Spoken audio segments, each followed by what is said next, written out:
This is a quick demo on how to add captions and subtitles to a YouTube video. After you've uploaded your video to YouTube, you'll be located in the YouTube Studio space where you can modify settings like the title description, a bunch of other options, find out more information about people watching your video.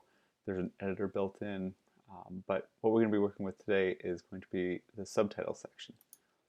In here you'll see that after you've waited a little bit, you might see there's an automatically generated set of captions that YouTube pulled from the audio of your video. But I'm going to go ahead and upload some self-made subtitles because YouTube's quite often a little bit wonky when it comes to understanding what the words are. It's a good start, but not necessarily what you want to go with. It's not going to necessarily be the most accurate. So I'm going to click this button here to add captions. Will bring up this caption editor. From here we have several options for how to put captions in our video. This first one, upload a file, there's actually a number of supported formats. These are all text documents of different types that allow for you to maybe indicate when a subtitle is supposed to appear or disappear from the screen. But you can also just upload a text document, which we'll do in just a second. Here's a text document with all of the words in my video already typed out, just saved as a normal .txt file, and you can upload that through the interface.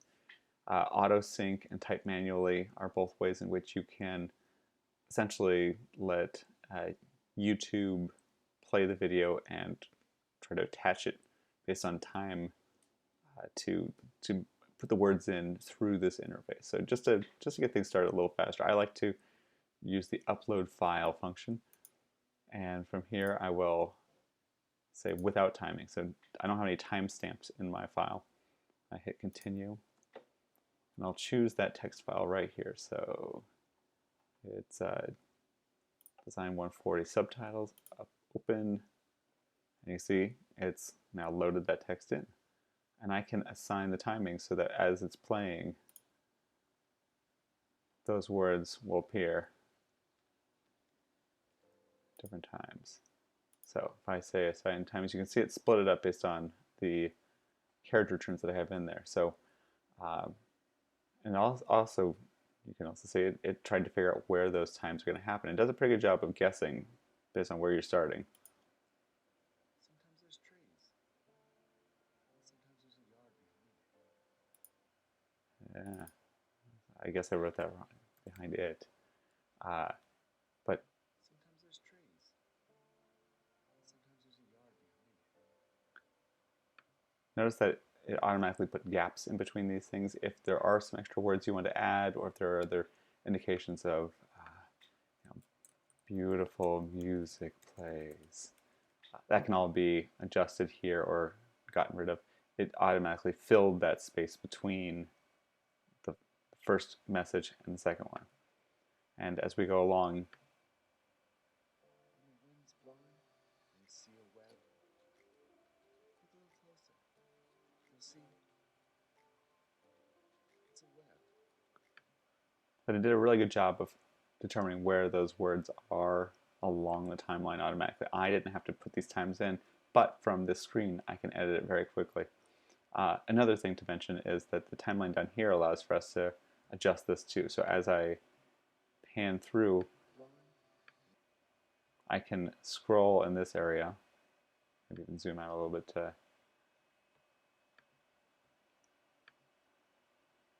find where,